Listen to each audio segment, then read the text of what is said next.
Hey, 10 weeks with my baby, and I think it's about time that I share my birth story. I thought I was gonna get all cute for this and do some editing and make it a really cool keepsake, but no, like this is not gonna happen. So I'm gonna record this during a nap time, during a contact nap. Hopefully he stays asleep. My story begins actually 3 weeks before I gave birth. At 31 weeks, I was admitted into triage for contractions. At 31 weeks at this hospital, I were to go into actual labor, I would have had to been transferred to Grand Rapids, which is about an hour away from where I live. And my baby would have been separated from me because they would have to stay in NICU. We got those contractions under control at 31 weeks. And at 32 weeks, my hospital was able to keep preemies. So we just wanted to wait one more week and make sure that we were able to at least be a little bit more close in proximity to our baby when they were born. So 3 weeks later, it's Christmas Eve. We just got done eating Christmas dinner or Christmas Eve dinner, and we're all laying, in the living room talking. It's like 6 p.m., 7 p.m., and I start getting contractions. And I'm thinking to myself, okay, well, I've been contracting and it's normal. I've been to the hospital twice, for contractions, and they said it's normal, that it's not progressing labor, that I'm safe and I might contract up until the time I give birth. So I'm really not having any worries, but they are stronger than what I was experiencing 3 weeks prior. These contractions are like 5 minutes apart.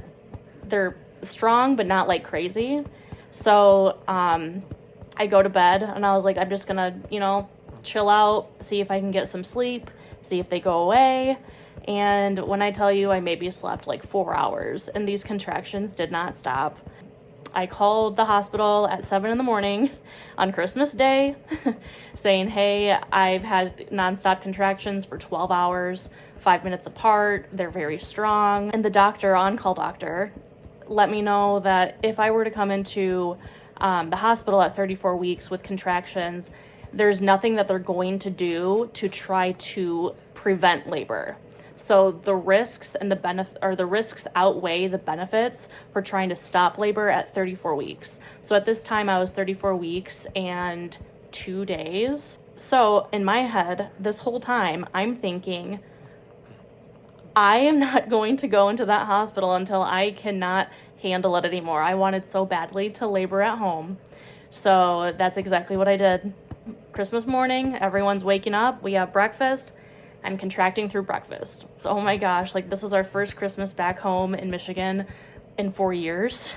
So it was just a huge celebration. Everyone got excited and we all got each other just so many presents. So presents took forever and I was contracting throughout all the presents, and it was taking forever. My poor family just watching me on the couch, laying there, breathing through. Some of the contractions made me cry because they were that strong. I wanted to make sure that I had Christmas dinner. Once you're admitted into the hospital, they're not going to give you anything to eat because they don't want you to aspirate potentially if you were to have an emergency surgery or C-section. So I was making for 100% sure that I was going to eat my dinner. My mom called me at 1:30 in the afternoon and she's like, Alicia, you need to go to the hospital. I'm worried. You need to make sure that baby is good. And while I was, concerned, there are concerns, but when I tell you, I needed that meal. I'm not leaving until I have that meal. We ate around 2-ish, 2:30. And after that, I got myself into the tub, did all my maintenance and prep in case this was going to be someone's birthday. And it helped a little bit, got out of the tub, stronger contractions. I made Michael give me a massage in the bed. Here I am just contracting. I told Michael to help me finish packing the hospital bag. I packed my bag 6 weeks early from his due date, right? But he was born 4 days later, 5 days later, 6 days later. Anyways, insane. The last thing on my mind is I want to make sure that I at least have my hair done. I'm not doing makeup, but I'll for sure do my hair. Straighten my hair, and these contractions, I'm just healing over the counter, like gripping the counter. After my hair was straightened, we were on our way to the hospital. We got to the hospital and the nurse that greeted us in triage didn't believe that I was actually in labor. She was like, you're probably just dehydrated. You didn't have enough water to drink, blah, blah, blah. And I was not having it. Like, when I tell you these contractions, I knew the difference. They're so different than when I was at the hospital before. They were getting me admitted, and these nurses are like, oh my gosh, like she's breathing through these contractions. They're kind of hard. They get me on a monitor. They see the contractions. Yep, she's for sure contracting. Yeah, thanks for noticing. So I get checked. I'm 4 centimeters dilated and 90% effaced. I asked that doctor straight up, like, have you discharged any women who have been 4 centimeters 90 effaced? He's like, sure, but the way that you're contracting, you're having a baby tonight. On Christmas Day, I'm having a baby. I'm having a baby. Like, what the heck?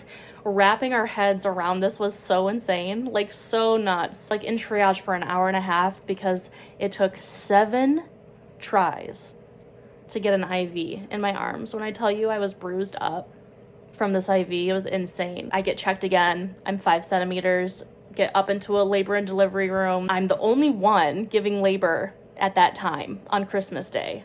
So it is just crazy. Like I get changed into my gown. They said, you want epidural? I said, absolutely. That anesthesiologist was in my room within 10 minutes. The epidural was amazing. I was so freaking scared of that needle. Like, I was just terrified. I was scared of the epidural more than I was of labor. But got it done way less intense than I thought it was going to be. So I'm really glad I stuck with that. It was just, I could still move. I was able to like lift myself up and move and things like that, but I couldn't feel a single contraction. Whew, that was amazing. After the epidural, Michael and I were chilling like for a straight like 8-10 hours. I can't even remember. Got my epidural around 5-6 p.m. Yeah. And then 2 hours after I got my epidural, they checked me again. I was 9 centimeters dilated. How quick that labor progressed. Baby was faced up, and they don't want that. So we had to try to maneuver them to go into the right position, into the birth canal to get out easier. So it took a long time of waiting, a lot of different position movings, which was great. We were just chilling, just trying to get this baby to move. Contractions were still going. I mean, but like Michael and I were just laughing. We were talking about every life experience that we've had together up until this point. The fact that we were having a baby on Christmas Day, like that is just so insane. And the fact that like everything in this pregnancy was so aligned to make sure that it was perfect. Like my pregnancy was perfect. My labor was perfect. Like, it's just insane, like, how things fell into place. We're being ushy, gushy, mushy, and we're playing the playlist.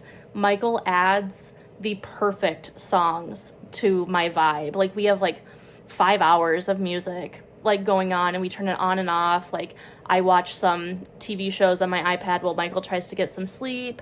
I couldn't sleep. Like, I was just so excited. Like, butterflies in my freaking heart. Cannot wait to meet my baby. Then we were waiting. I mean, it was 9 centimeters. Labor was kind of slowing down or just kind of at a standstill. So we broke my water. And then my doctor put me on a little bit of Pitocin to kind of make my contractions stronger, just to get my cervix dilated to 10. It was fully dilated at 2:30. Yes, 2:30. So that's when we started pushing for real. Michael, me, and the nurse are pushing off and on. Doctor leaves. He's like, you're going to be pushing for a while. I'll be coming in periodically to make sure that you're doing good. But you guys have this. Like, you're on your own right now. These pushes felt like I wasn't making any progress. Like, that's how good my epidural was. I'm just like trying to bear down and push and push and push, and I can't feel any progression. 2 hours go by, or less than 2 hours go by, and you just feel this baby descend. And we were ready to have a baby. We recorded the whole thing. It was just the most magical experience ever, talking with the doctors, talking with Michael, the nurses, just the vibes were so good. The music was perfect. Malcolm Moises Mason was born at 4:55 a.m. on December 26th, weighing 5 pounds and 12 ounces at 18 inches long. He was born 34 weeks and 3 days, so 6 weeks early. And it was just crazy when Michael told me that he was a boy. A boy. I always saw myself as a girl mom, and it took like a good 2 hours to wrap my head around the fact that I am a boy mom. They took him away because he is early. You know, you gotta check his lungs, make sure he's breathing right and things like that. So I didn't get to see him for a few hours after he was born. But wow, the most magical birth experience I could have ever imagined. And I did everything that I wanted to. I had my playlist, all the different positions, like flipping him and stuff. I wanted to be moving even if I had an epidural. I wanted an epidural, I got that. And it worked really, really well. My doctors were amazing, really good coaching, like just telling me like what to do exactly, and then when I'm doing it, them just being super encouraging. Like I felt like a freaking beast. I felt like a warrior. And after it was done, after he was out and I was getting, you know, recovered with the doctor, he's like, you just did amazing. He's like, you're such a great pusher. You rocked it. Like you killed it. So it felt awesome to just be validated by the medical team, but also by Michael. Just, you did such a good job, honey. You did so good. You did so good. Like, he's beautiful. And such a magical experience. We didn't know what was going to be ahead of us after that day, but we just soaked in that first couple days with him before we entered our NICU journey. But this is a story of my birth. So NICU journey can be another day, another video, another time, but I always want to remember my perfect birth, happy, happy, happy vibes.